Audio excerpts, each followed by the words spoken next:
परम सत्कार्यो गुरु प्यारी सात संगत जी, राधा स्वामी जी। सात संगत जी, आज बाबा जी और हजूर जी ने संगत को ओपन कार्ड दर्शन दिए जी। और आज 22 मार्च को शाम 4 बजे बाबा जी ने संगत के साथ सवाल जवाब भी किए जी। सवाल जवाब के बाद हम आपको डेरे के अंदर की कुछ ऐसी जानकारी भी देंगे जो संगत के लिए जानना बहुत ज़रूरी है जी। इसीलिए वीडियो में आखिर तक बने रहना जी। आइए अब सुनते हैं आज 22 मार्च शाम 4 बजे के सवाल जवाब जी। सबसे पहले एक लड़के ने बाबा जी से कहा कि बाबा जी, जब आप हमारे सेंटर में आए थे तो उस समय जब मैं अंदर जाने लगा तो पुलिस वालों ने मुझे डंडे मारे थे, लेकिन मैं फिर भी अंदर घुस गया और उस दिन मुझे आपके बहुत करीब से दर्शन हुए थे।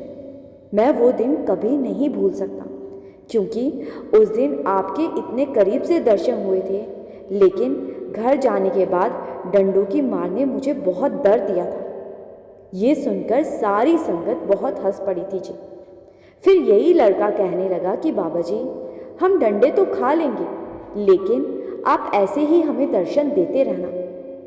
बाबा जी ने हंसते हुए कहा, मैं एक काम करता हूँ कि यहाँ स्टेज पर पुलिस वाले बिठा देते हैं, आप लोग डंडे खाते रहना और दर्शन करते जाओ। ये सुनकर संगत बहुत हंसी थी जी और हजूर जी भी हंसने लगे थे। फिर आगे एक लड़की ने बाबा जी से कहा कि बाबा जी, एक बार आप खन्ना सेंटर में आए थे और वहाँ उस टाइम लॉकडाउन था और आपने वहाँ कड़ी चावल खाए थे। तो बाबा जी ने हंसते हुए कहा, वो कोई और बाबा होगा। लड़की कहने लगी कि नहीं बाबा जी, मुझे याद है, वो आप ही थे। तो फिर लड़की कहने लगी कि बाबा जी, आप फिर से खन्ना सेंटर में ज़रूर आना। तो बाबा जी ने हंसते हुए कहा कि बेटा, मैं एक काम करता हूँ, मैं 4-5 बाबे रख लेता हूँ, एक सत्संग करेगा, दूसरा अलग अलग सेंटरों में जाएगा। ये सुनकर संगत बहुत हंसी थी जी। फिर आगे एक लड़की बाबा जी से कहने लगी कि बाबा जी, मैं जज बनना चाहती हूँ। तो बाबा जी ने मजाकिया अंदाज में कहा कि जज बनकर क्या मुझे सजा देगी। इस बात पर भी संगत बहुत हंसी थी जी। फिर आगे एक लड़की ने बाबा जी को कहा कि बाबा जी, मेरा रंग काला है और मुझे सब लोग चिढ़ाते हैं। बाबा जी ने समझाया कि बेटा, हमें रंग में कोई भेदभाव नहीं करना चाहिए। सबसे ज़रूरी है कि हमारा दिल कितना नेक है। जिस इंसान का दिल अच्छा है, जिसके अंदर इंसानियत है, वो सबसे अच्छा इंसान है। रंग से कोई फर्क नहीं पड़ता। फिर आगे एक लड़की ने भी ऐसा ही सवाल बाबा जी से किया कि बाबा जी, मैं मोटी हूँ। तो बाबा जी ने हंसते हुए कहा कि लड़कियाँ तो मोटी ही अच्छी लगती हैं। इस बात पर भी संगत बहुत हंसी थी। फिर आगे एक भाई ने नेगेटिव सोच के बारे में बाबा जी से बात की। बाबा जी ने समझाया कि बेटा, सोचना तो हमारे हाथ में ही है। अगर हम नेगेटिव सोचेंगे तो सब कुछ नेगेटिव ही होने लगेगा, और अगर अच्छा सोचेंगे तो सब अच्छा होगा। हमें अपने ख्याल को अच्छी तरफ लेकर जाना है। एक बीवी ने बाबा जी से पूछा, बाबा जी, मेरे कुछ रिश्तेदार हैं जो धार्मिक नहीं हैं और वो लोग परमार्थ के मार्ग पर नहीं चलते। क्या मुझे उन्हें इस राह पर चलने के लिए प्रेरित करना चाहिए, या वो जैसा करते हैं उन्हें करने देना चाहिए? बाबा जी ने सहजता से समझाया, बेटा, हमें दूसरों को परखने या बदलने की कोशिश नहीं करनी चाहिए, बस खुद एक अच्छा उदाहरण बनना चाहिए। अगर हमारा आचरण नेक होगा तो उसका असर अपने आप दूसरों पर पड़ेगा। शब्दों से समझाने की बजाय अपने कर्मों से प्रेरणा देना ज़्यादा प्रभावशाली होता है। इसलिए माहौल को सकारात्मक और प्रेम पूर्ण बनाने की कोशिश करो। फिर आगे एक भाई ने बाबा जी से पूछा, बाबा जी, संत मत में भजन सिमरन करते समय बहुत रुकावटें आती हैं। बाबा जी ने प्रेम पूर्वक समझाया, बेटा, कोई भी काम मेहनत के बिना आसान नहीं होता, और जो काम बिना प्रयास के मिल जाता है उसकी कद्र भी नहीं होती। हमारा फ़र्ज़ है कि हम निरंतर कोशिश करते रहें।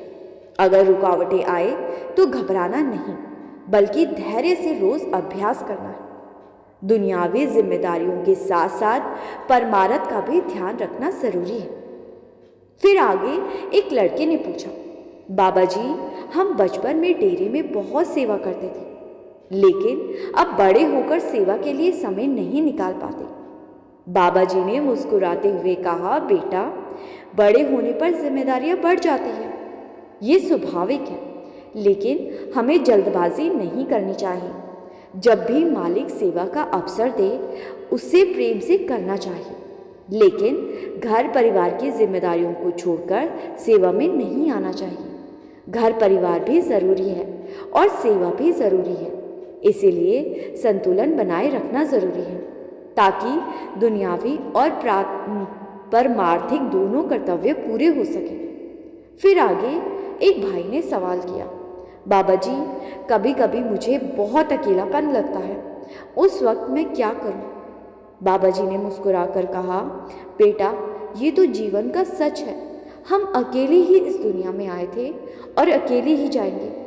सच्चा रिश्ता सिर्फ मालिक के साथ है, बाकी सारे रिश्ते स्वार्थ और ज़रूरत के आधार पर बने हैं। जब तक शरीर है तब तक दुनियावी रिश्ते साथ हैं, उसके बाद केवल मालिक ही साथ निभाएगा। इसीलिए जब अकेलापन महसूस हो तो भजन सिमरन में लीन हो जाओ। मालिक से जुड़ने पर तुम्हें कभी अकेलापन नहीं सताएगा। फिर आगे एक भाई ने सवाल किया, बाबा जी, जब भी आपके दर्शन होते हैं तो मैं बहुत घबरा जाता हूँ। बाबा जी ने बड़े प्यार से समझाया, बेटा, ये सहन शक्ति की बात है। असली दर्शन तो भीतर के होते हैं। बाहरी दर्शन से बस एक सुखद माहौल बनता है, लेकिन वास्तविक रूप से मालिक को देखने के लिए अंतर्दृष्टि खोलनी होगी और उसके लिए भजन सिमरन करना होगा। आगे बाबा जी ने इस लड़के को समझाया कि अपनी आत्मिक शक्ति को मजबूत बनाओ ताकि मालिक की बख्शिश को संभाल सको। हमें हजम करना आना चाहिए। फिर आगे एक भाई ने बाबा जी से पूछा कि बाबा जी, सेवा किसको कहते हैं? क्या किसी धार्मिक स्थान पर जाकर कुछ काम करने को ही सेवा कहते हैं? बाबा जी ने इस भाई को समझाया कि बेटा, अपने रोज़ के कामों में जो भी काम हम निष्काम होकर करते हैं वो सेवा ही कहलाती है। सेवा का मतलब सिर्फ ये नहीं कि किसी धार्मिक स्थान पर जाकर ही की जाए। निष्काम भाव से किया हुआ हर वो काम सेवा कहलाता है जो हम अपने घर परिवार और समाज में रहते हुए करते हैं। लेकिन ये बाहरी सेवा सिर्फ माहौल बनाती है। हमें अपनी असल सेवा को नहीं भूलना। असल सेवा मालिक की भजन बंदगी करना है। फिर आगे एक बीवी ने बाबा जी से पूछा कि बाबा जी, 20 साल पहले आपकी कृपा से नामदान मिला था और शुरुआत में बहुत भजन सिमरन होता था, लेकिन बाद में जिम्मेदारियां बढ़ गई और अब टाइम ही नहीं निकाल पाती। बाबा जी ने समझाया कि बेटा, आज हमारे पास हर काम के लिए टाइम निकल जाता है, लेकिन जिस मालिक ने हमें सब कुछ दिया है उसके लिए हम टाइम नहीं निकाल पाते। ये बैलेंस तो हमें ही बनाना पड़ेगा। इसमें बाबा का कुछ नहीं कर सकता। हमें संसार में रहकर सांसारिक जिम्मेदारियां भी निभानी हैं और भजन सिमरन भी करना है। दिन में टाइम नहीं मिलता तो रात को बैठना है, सुबह जल्दी उठकर बैठना है, लेकिन बैठना ज़रूर है, क्योंकि अगर हमने ये टाइम व्यर्थ कर दिया तो बाद में बहुत पछताना पड़ेगा। फिर आगे एक लड़की ने बाबा जी से कहा कि बाबा जी, मैं बहुत इमोशनल हूँ, लेकिन सामने वाले को ये लगता है कि मैं जानबूझकर इमोशनल होती हूँ और बस नाटक करती हूँ।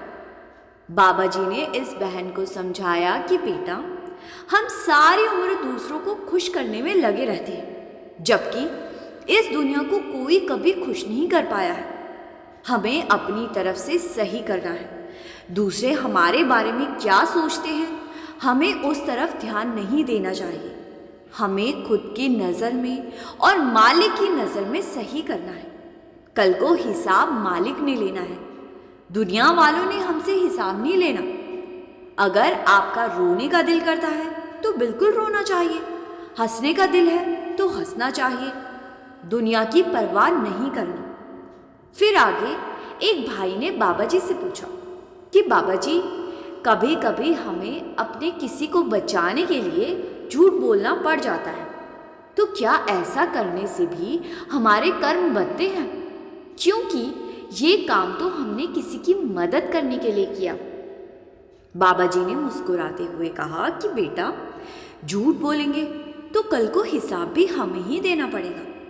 इस बात से फर्क नहीं पड़ता कि हमने झूठ इस उद्देश्य से बोला, इसीलिए ऐसी जगह पर न्यूट्रल यानी कि चुप हो जाना ही बेहतर है, क्योंकि जो गलत है वो तो गलत है, मालिक तो हमसे हिसाब लेगा। इसीलिए ऐसी किसी जगह पर कुछ ना बोलना ही सही रहेगा। साथ संगत जी, ये सवाल जवाब आज 22 मार्च शाम 4 बजे बाबा जी और संगत के बीच हुए थे जी। आइए अब वीडियो में आगे बढ़ते हैं जी।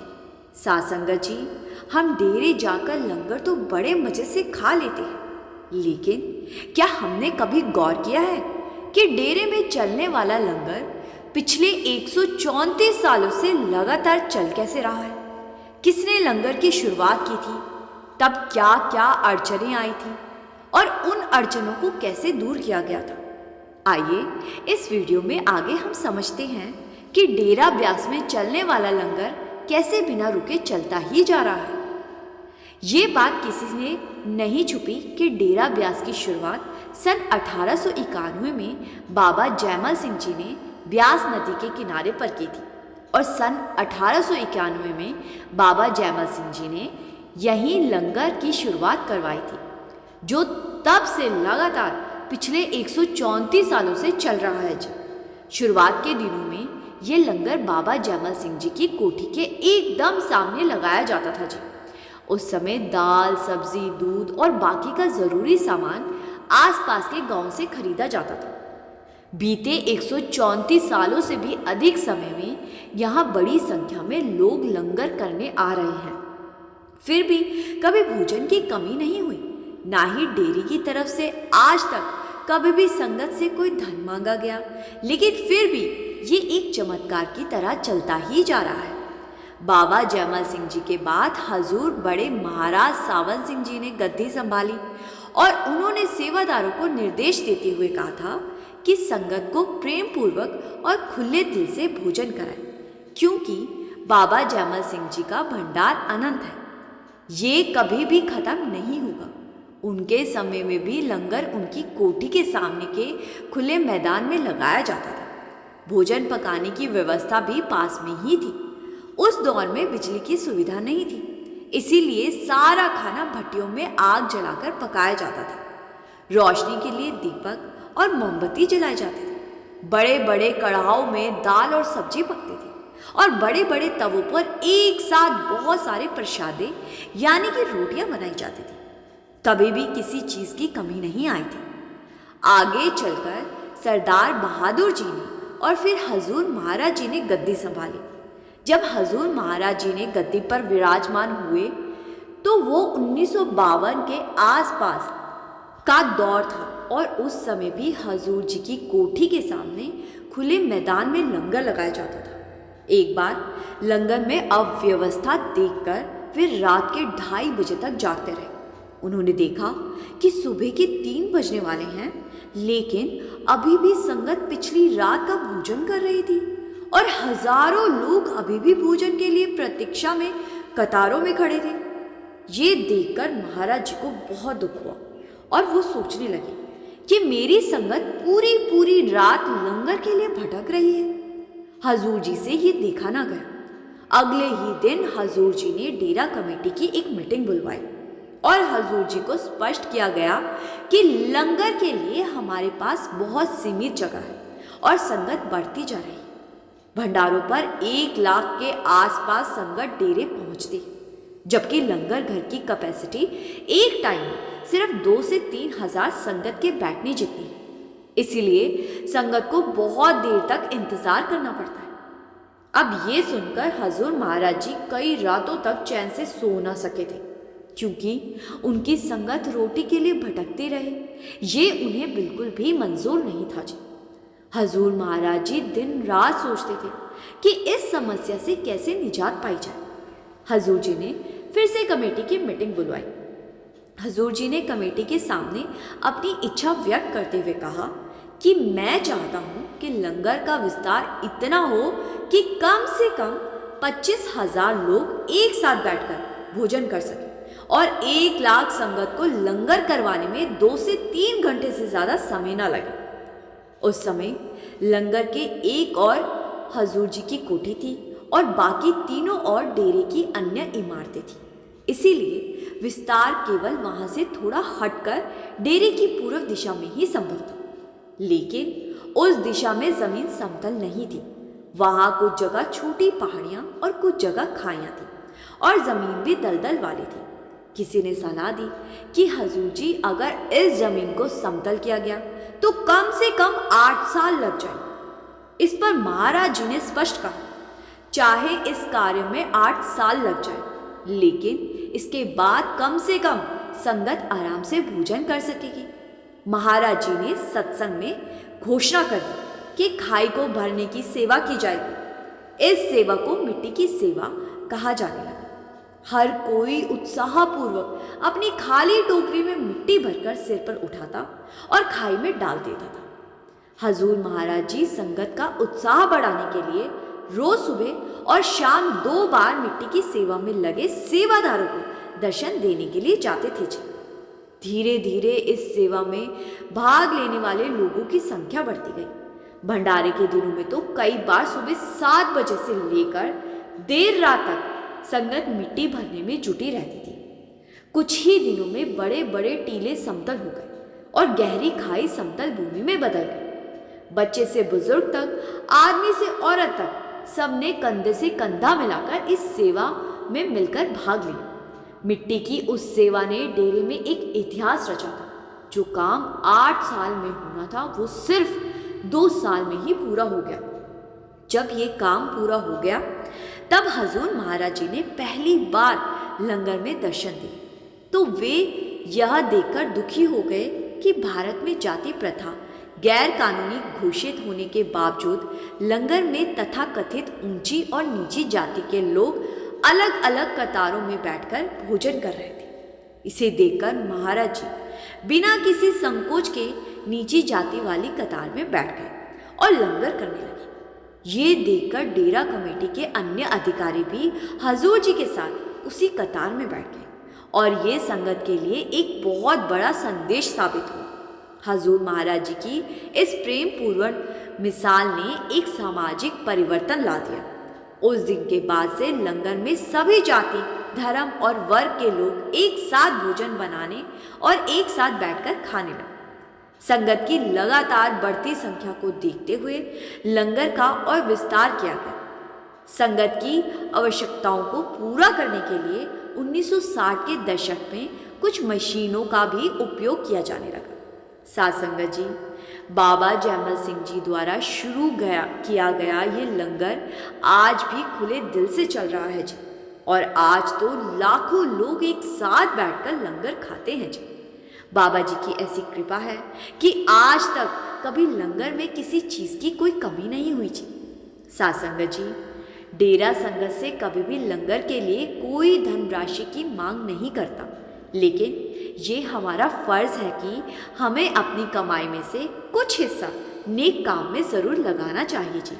एक बार बाबा जी से किसी ने पूछा था कि क्या फ्री में लंगर खाने से कर्म बनते हैं, तो बाबा जी ने यही कहा था कि बेटा, फ्री में इस संसार में कुछ नहीं मिलता, हर चीज़ का हिसाब देना पड़ता है।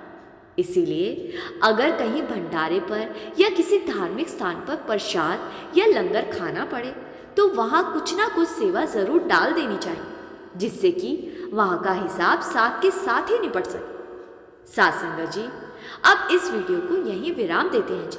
संगत जी से विनती है कि वीडियो को लाइक करके कमेंट में राधा स्वामी ज़रूर लिखिए जी, और जो संगत पहली बार चैनल पर आई हैं जी, उनसे भी मेरी विनती है कि वो संगत के अपने इस चैनल रूहानी सफ़र को सब्सक्राइब कर इस चैनल का एक हिस्सा ज़रूर बने जी।